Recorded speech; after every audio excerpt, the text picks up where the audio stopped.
avoidant attachment is something that I think I've mastered by this point. Okay, we're gonna go straight into it. Okay, so first off, I hope most of you guys know about that situation. Okay. Yeah, I think the ultimate downfall of that relationship was my avoidant attachment. Yes, there were feelings at the beginning, and okay, everybody knows I can't like open up for anybody or anything. I don't like talking about it. But I think the more that I felt that I needed that I was in charge of somebody else's emotions as well as my own when I didn't even know my own, it was like too much. So I started closing myself off, and over the course of like just a few months, just a few months, it was great at first, and then it just went. It felt like a stock market crash. Okay, that's what it felt like. But I think that's what also pushed me into something even deeper into avoidant attachment and just enhancing that like that trait of mine. Does that make sense? I really hope it does, because I'm not gonna say that shit again. Okay, vocabulary, vocabulary.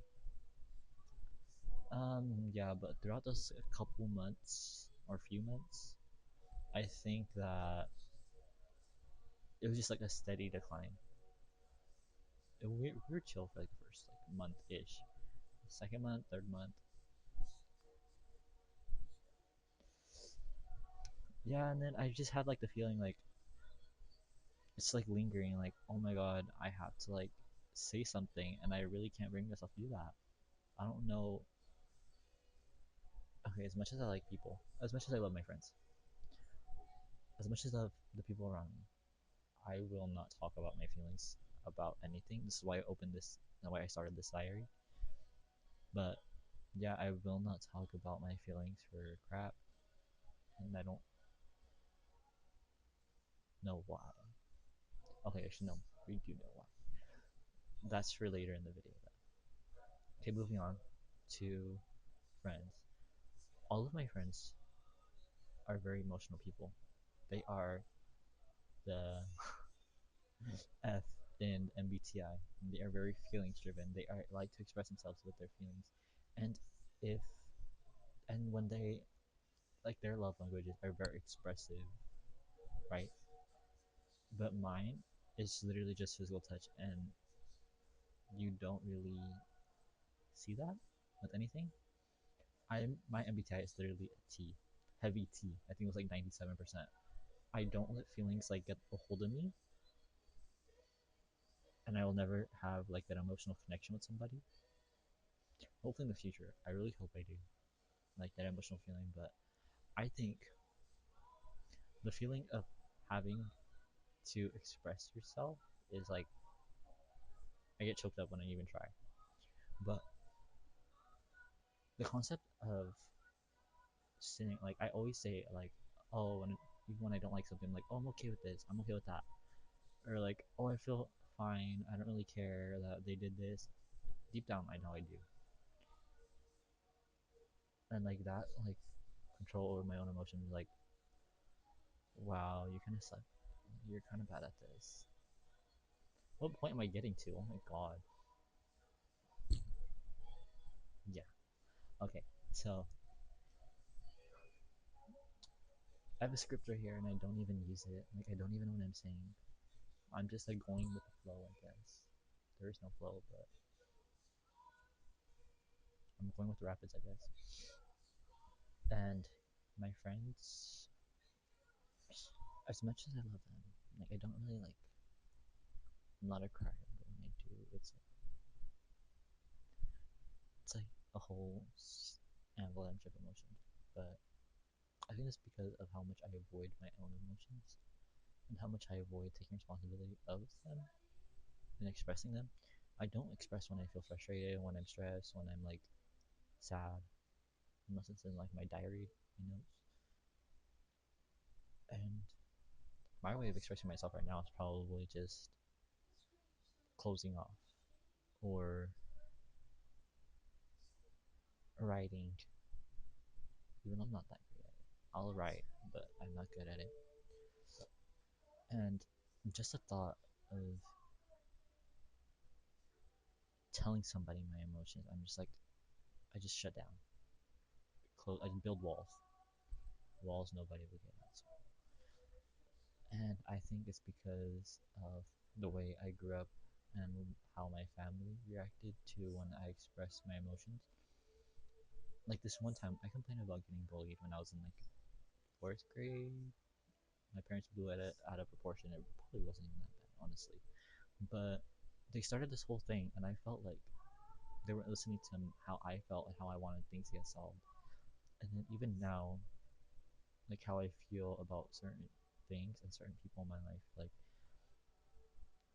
I got major beef with my mom's side of the family.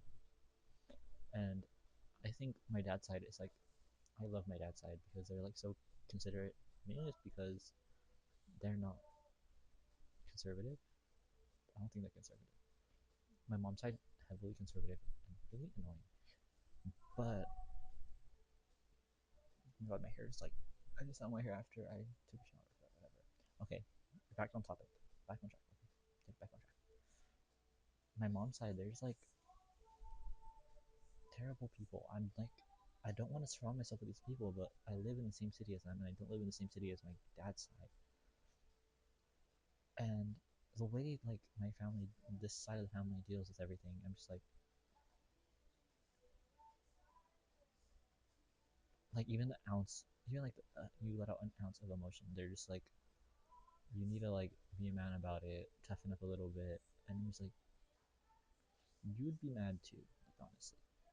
But the second I or anybody like gets like heavily emotional, somebody's nobody can relate to this in my family. Like they don't get emotional for crap, and it's I think that's why I grew up this way, and the fact that everybody is just like about being tough and like just showing off.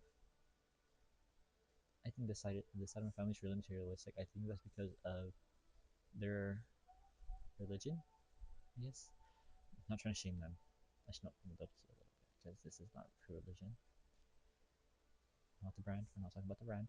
Okay, but my dad's side is like very Buddhist, and they're like not into that kind of stuff. They're not into like money and stuff like that. So they seem comfortable, even though they're not like showered with money.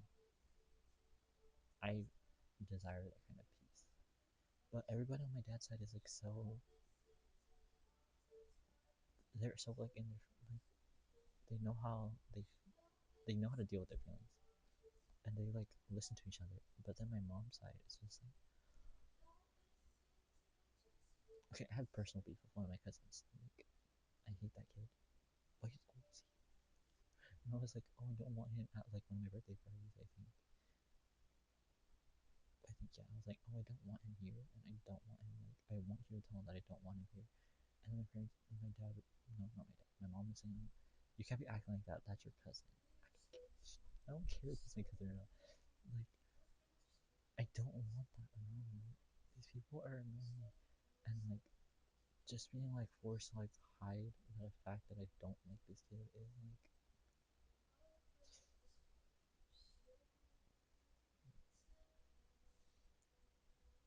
I would say I'm like one of the more verbal ones about my own feelings, saying like I want to like of course like I'm just gonna go through with that obviously, but with my parents I'm always telling them like how I feel, how like irritated I am, and they're always just like you need to chill.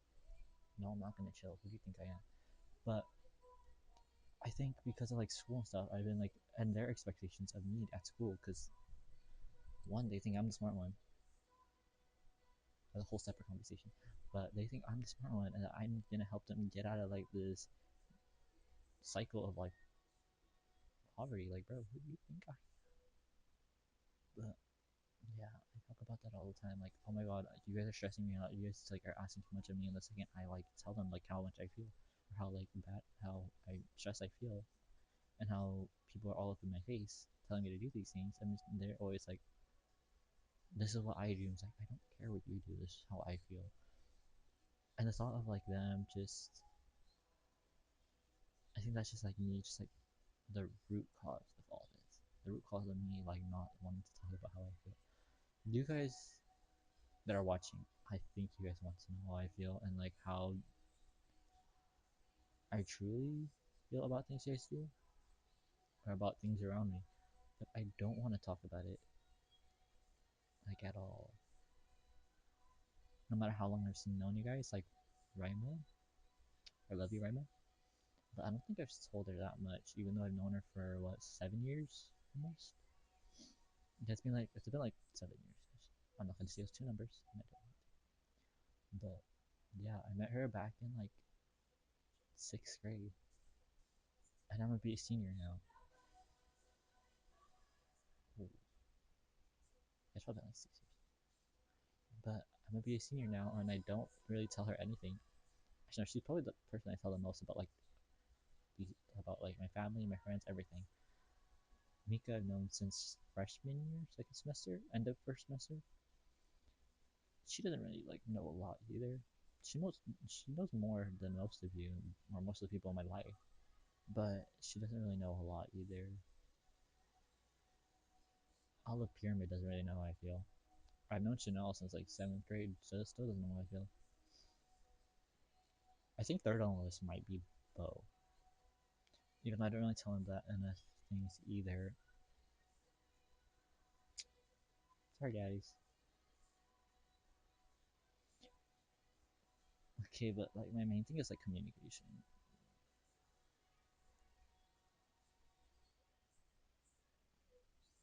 I wonder if you can hear my music with this mic. Okay, yeah. What else do I want to talk about? My title for this is literally what is it? The art of avoidant attachment.